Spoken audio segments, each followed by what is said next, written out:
అదరగొట్టే కారం రంగు రుచి ఆచి కారం పొడి.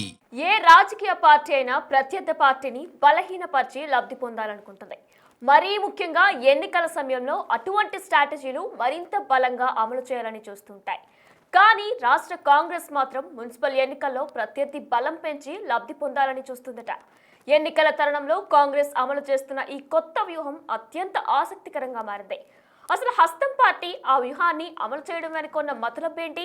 ఆ గేమ్ ప్లాన్ తో కాంగ్రెస్ అనుకున్న ఫలితాలు సాధిస్తుందా?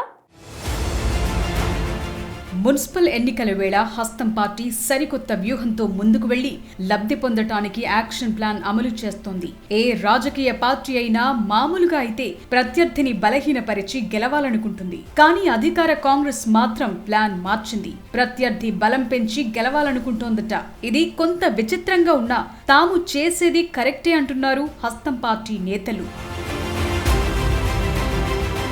ప్రస్తుతం జరిగే మున్సిపల్ ఎన్నికలు పట్టణ ప్రాంతంలోనే జరగనున్నాయి. తెలంగాణలో పట్టణ ప్రాంతాల్లో ప్రధాని మోదీ ప్రభావం, హిందుత్వ ఎజెండాలతో బీజేపీ పట్టు పెంచుకునే ప్రయత్నం చేస్తోంది. నిజామాబాద్, కరీంనగర్, ఆదిలాబాద్ వంటి జిల్లాల్లో లోక్సభ ఎన్నికల్లో ఆ పార్టీ ఓట్ షేర్ గణనీయంగా పెరిగింది. ఆ క్రమంలో చాలా చోట్ల అధికార కాంగ్రెస్ కు బీజేపీ సవాల్ విసురుతోంది. ఈ నేపథ్యంలో బీజేపీని కట్టడి చేయాలంటే బీఆర్ఎస్ కు బలం చేకూర్చడం ఒక్కటే మార్గమని కాంగ్రెస్ భావిస్తోంది.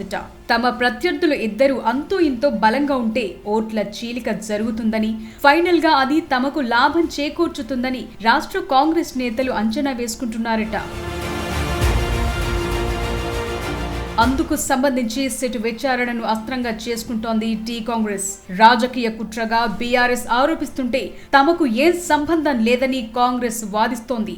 ఏదేమైనా గత కొద్ది రోజులుగా సిట్ విచారణ సెంట్రిక్ గా కాంగ్రెస్ బీఆర్ఎస్ ల మధ్య పొలిటికల్ వార్ నడుస్తోంది. కేసీఆర్ వంటి బీఆర్ఎస్ ముఖ్య నేతలను సిట్ అధికారులు విచారించడం తమకు సానుభూతి పరంగా ప్లస్ అవుతుందని గులాబీ పార్టీ లెక్కలేసుకుంటోంది. కాంగ్రెస్ కు కావాల్సింది కూడా ఇదే. ప్రభుత్వ వ్యతిరేక ఓటు బీజేపీ బలం తగ్గితే మున్సిపల్ ఎన్నికల్లో కాంగ్రెస్ కు లబ్ధి చేకూరుతుందన్నది ఆ పార్టీ నేతల ప్లాన్ అంటున్నారు.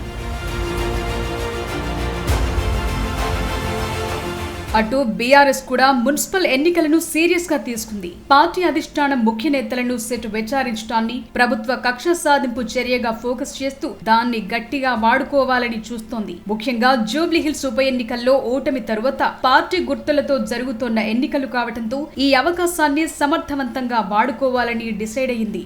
కాంగ్రెస్ వ్యూహాన్ని గమనించిన బీఆర్ఎస్ నేతల చేరికలు ప్రోత్సహిస్తూ కాంగ్రెస్ గేమ్ ప్లాన్ కు చెక్ పెట్టి ఓడించాలని వ్యూహం రచిస్తోందట. మొత్తంగా హస్తం పార్టీ రివర్స్ వ్యూహం ఆ పార్టీని గట్టెక్కిస్తుందో లేక నిండా ముంచుతుందో చూడాలి మరి.